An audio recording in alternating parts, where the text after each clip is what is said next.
Değerli izləyicilər, videonu bəyənib kanala abunə olun ki, hər kəs son xəbərlərdən anında məlumatlansın.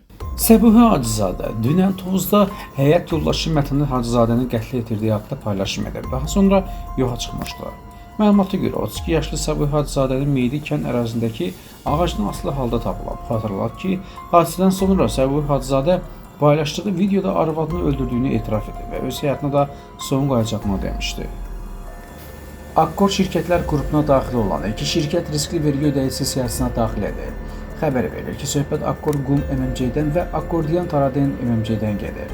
Qeyd olunub ki, hazırda Akkordiyan Taradenin 110 min manatdan çox vergi borcu mövcuddur. Bundan başqa, qrupa daxil olan Akkord Hydrotechnical Construction Company-nin də külli miqdarda vergi borcu yaranır. Belə ki, hazırda şirkətin borcu 1 milyon 194 min manat təşkil edir.